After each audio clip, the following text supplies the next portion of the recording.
On peut aller sur OG Anunoby, si tu veux bien, notre premier joueur du jour. Je te fais le topo vite fait, tu connais le format. 34 minutes par match pour Anunoby cette saison, 50 matchs également sur l'année 2024, 103 de true shooting plus, donc plus 3% d'efficacité relative à la moyenne, c'est pas mal. Sur un usage assez modeste de 18%, c'est clairement pas le scoring sur sa carte maîtresse. Mais pour te lancer, on a affaire à quelqu'un qui, en fait, il y a un peu de 2 saisons en une, notamment la deuxième chez les Knicks, qui a été un rôle ultra important dans une excellentissime équipe NBA. On a un peu l'impression que c'est le genre de joueur, il s'était un petit peu enfermé dans une équipe où peut-être la motivation était plus aussi importante. Et j'ai l'impression que le transfert lui a fait un bien fou, déjà parce qu'il est tombé dans une équipe qui avait vraiment besoin de lui et qui était un peu dans une bonne dynamique.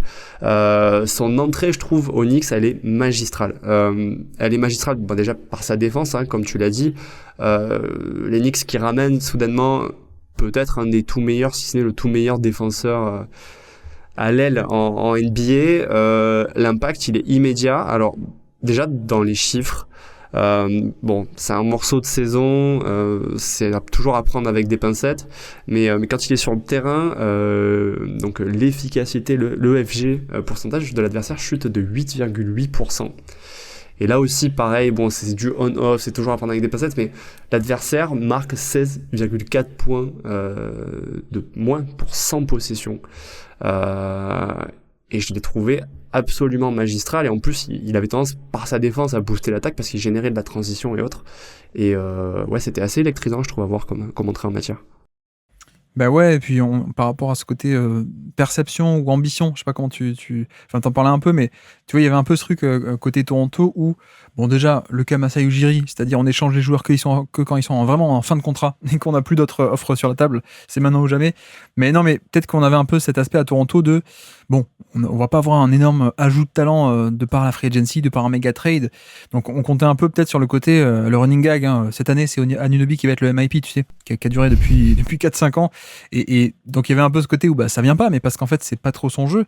Et je te rejoins qu'en fait il arrive au Knicks, et au Knicks on va pas lui demander du tout ça en fait. Il y a pas ce côté attente, et donc il y a pas non plus ce côté déception de scoring, de création qui ne vient pas. C'est juste on a pris un joueur qui notamment est là pour la défense, comme tu l'as dit, une défense d'élite, et en plus une défense assez polyvalente. Tu vois, je trouve qu'il apporte pas mal et on va le voir avec Towns encore plus, je pense, l'an prochain, mais il apporte aussi une certaine polyvalence, flexibilité de line-up, parce que c'est un ailier, certes, mais c'est un ailier tellement gros, tellement puissant et tellement avec des bras énormes qu'en fait, il y a un peu ce côté où il peut coulisser légèrement à l'intérieur et offrir des opportunités et des line-up un peu spacing, parce que ça reste quand même un extérieur de base, mais tout en étant assez costaud pour tenir un peu tout ce qui est rôle défensif, hormis, c'est pas un immense protecteur de panier à la Robert Covington ou quoi que ce soit, mais en termes de, tu vois, tenir des post-up au moins un peu, comme ça on a le pivot qui est derrière en free safety ou ce genre de choses, il peut le faire. Donc il y a vraiment cet aspect très complet de, c'est un défenseur extrêmement compétent, élite et polyvalent, qui a été mis entre les mains d'un coach défensif et qui s'est régalé en fait. Ouais, c'est ça. Et puis il y avait des associations un petit peu qui étaient assez intéressantes, par exemple celle avec Isaiah Unterstein, ou ce genre de joueur qui, mine de rien, apportait défensivement de beaux compléments. Moi je trouve où il a brillé, c'est justement qu'à la fois collectivement en fait il aidait à améliorer la protection de cercle, et en même temps il faisait ce pourquoi il est extrêmement fort, c'est-à-dire de la belle défense sur l'homme et des close-out absolument incroyables. Et en général, Anunoby, c'est un joueur qui fait chuter certains bons tirs, dont notamment les corners free, et les tirs dans le 3 points au corner, et ça s'est énormément ressenti sur la défense des Knicks, quoi. Oui, et puis il y a aussi un autre aspect où il était excellent, où il est excellent, c'est le playmaking défensif. Donc il peut faire un peu de contre par rapport à la protection de panier, mais comme dit, pour moi c'est pas un mec qui va être génialissime off-ball.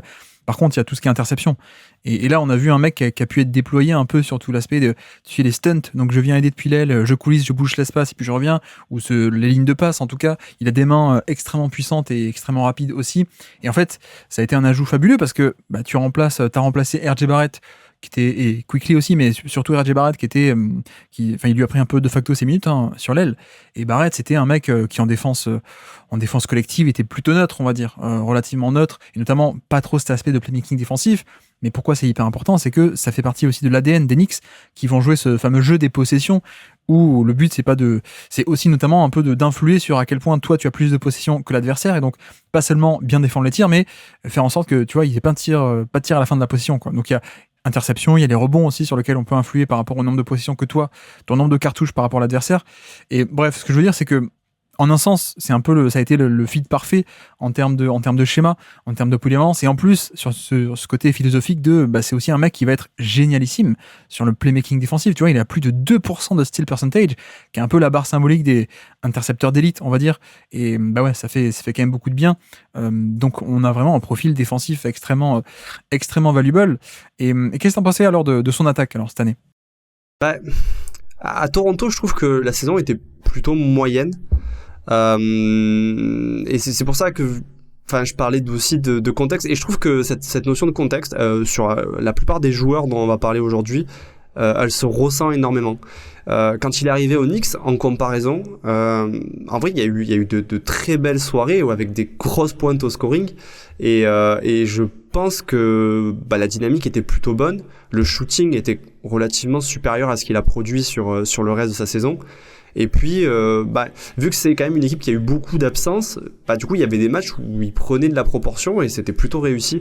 Que ce soit effectivement par son shoot, même dans des attaques de cercle. Il a quand même quelques moves, tu sais, par exemple ce spin move, etc. Et finalement, entre ça et son jeu de coupe, je trouve la saison, pareil, au Knicks, assez supérieure à celle qu'on a vue à Toronto. Oui, et puis tu vois, en termes de... Ce qui est intéressant, c'est qu'on a vu un peu un recadrage de son style de jeu, et voilà, clairement, le volume est beaucoup plus bas que ce qu'on a pu connaître ces dernières années à Toronto. On a un peu essayé de gratter, c'est pas non plus démentiel, mais on est retombé seulement la période Knicks à seulement 15% d'usage.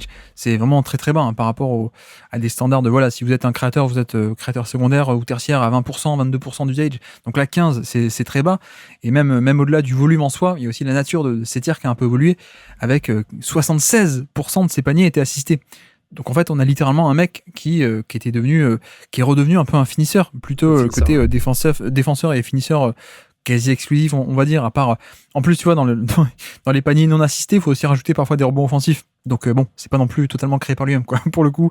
Mais mais on a cette version beaucoup plus sobre en termes de volume, mais aussi en termes de sur ce volume-là, je veux dire, la nature des tirs aussi a un peu changé, et ce qui fait que ça fait une version hyper intéressante qui a juste assez de shoot, je trouve, pour être intéressant. Alors je dis ça alors qu'il fait une saison à 39% à 3 points, donc il est efficace, mais c'est pas un énorme volume non plus. Mais tu vois, c'est juste assez pour que on ait au moins un 5-out avec lui si on veut, ou en tout cas plutôt que lui soit pas handicapant pour le spacing, plutôt on peut le dire comme ça. Mais c'est vrai qu'en dehors de ça, oui, il n'y a pas de création pure en termes de scoring, il n'y a pas non plus beaucoup de... Enfin, même quasiment pas du tout de passing. Lui, pour le coup, il n'y a rien du tout. Et donc oui, à part ça, on a quand même un mec dont l'archétype est assez clair, et qui finalement, dans ce modèle-là, est peut-être un des tout meilleurs de NBA aussi, mine de rien, quoi.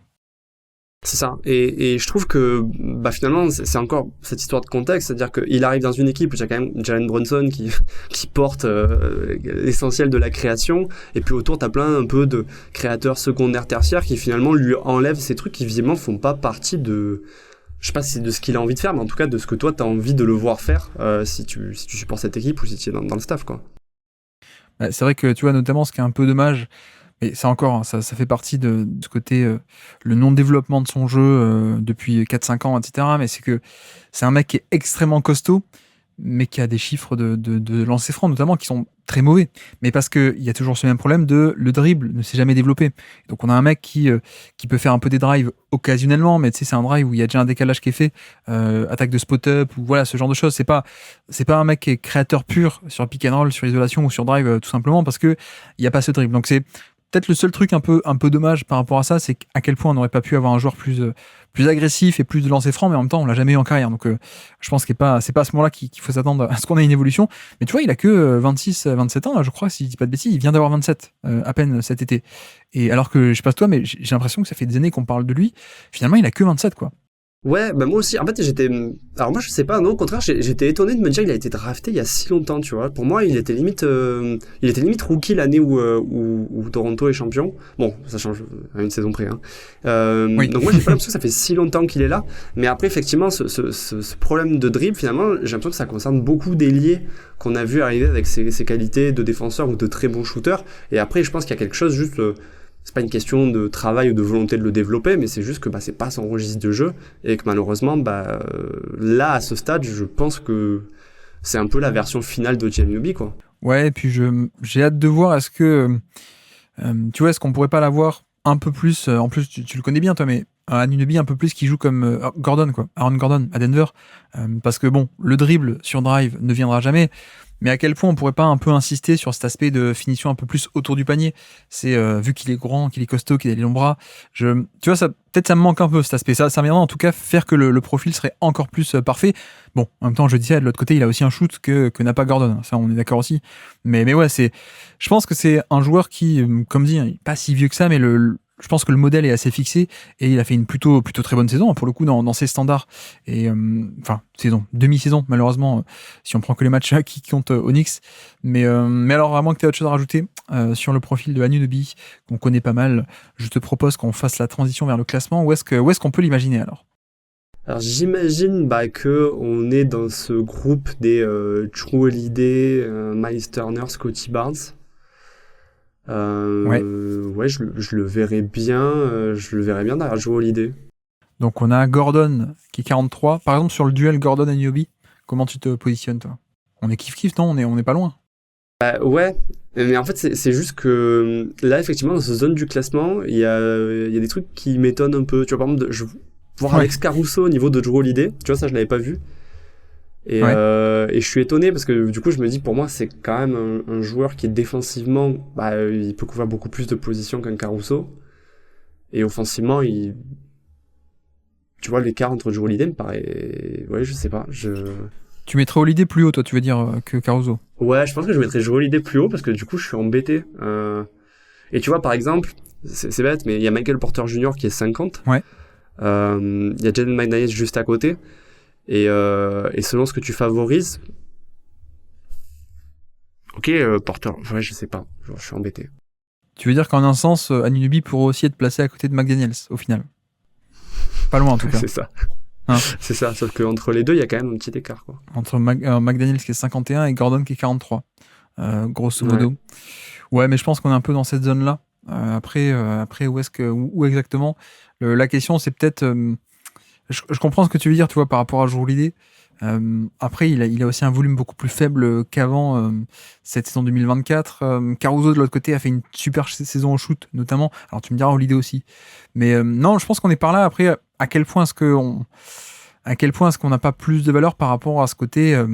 le spectre défensif qui va un peu plus vers l'intérieur, donc certaines tâches d'intérieur, une plus grande polyvalence, je sais pas, c'est pas nécessaire parce que il est peut-être plus polyvalent, mais peut-être aussi que Holiday ou Caruso sont sans doute un peu meilleurs dans leur domaine, quoique, je sais pas. En tout cas, on est par là, on est d'accord, on est par là. Non, mais en plus, c'est pas évident parce que des fois, il y a l'idée que tu te fais joueur et puis après, il faut se rappeler que c'est juste cette saison et que.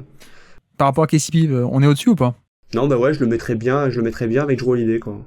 À côté de Jrue Holiday, tu veux qu'on le mette entre Caruso et Holiday, peut-être? Comme ça, on sépare les deux. Ouais, ça me va. Donc, ce serait au-dessus de KCP. J'ai l'impression que tu peux faire quand même plus de choses défensives. L'impact défensif est quand même beaucoup plus large avec un joueur comme OG Anunoby, quoi. Oui, je suis d'accord.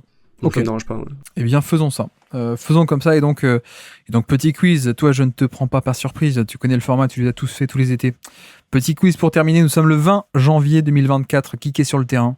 Petit kické sur le terrain au moment d'un bloc de OG Anunoby sur... Alors, il est rigolo ce quiz. Sur quelqu'un qui ne jouera plus en NBA. On est à peu près sûr. Mais sur qui alors? Le 20, il est encore à Toronto. Ouais. Mais qui se fait contrer? Et moi, je peux te signer des deux mains que ce mec-là ne jouera plus en NBA. Il y a un quiz dans le quiz, là. Ah ouais, non, mais c'est dur, parce que déjà, il faut trouver l'équipe qu'il y avait. Alors, petit indice, c'est pas une retraite. C'est pas un mec qui est parti à la retraite. C'est un mec qui a été banni à vie. Ah, c'est John T. Porter. Exactement, c'est John T. Porter. Mais attends, mais ils sont dans la même équipe. Et on est le 20 janvier, donc il a été échangé, il n'est plus à Toronto, Anunoby. Ah, ok, d'accord. Oui, donc c'est un blog d'Anunoby sur John T. Porter, sur feu John T. Porter. Là, du coup, l'indice, pour le coup, il était vraiment très sympa, quoi. Ouais. Et donc, qui est sur le terrain au moment de ce bloc? Jalen Brunson. Exactement. Josh Hart. Pas sur le terrain à ce moment-là, non. Ok. Hartenstein. Hartenstein, oui, tout à fait. Randle, donc t'as tous les Knicks. On est bon. Ouais. C'est là que ça se complique. Quickley, est-ce qu'il est là? Quickley est là, tout à fait. Il a fait le chemin inverse. Très bien. Barrett, Exactement, Barrett aussi. Il y a le meilleur pote de Michael Jordan. Scottie Barnes. Exactement, Scotty. Scotty est là.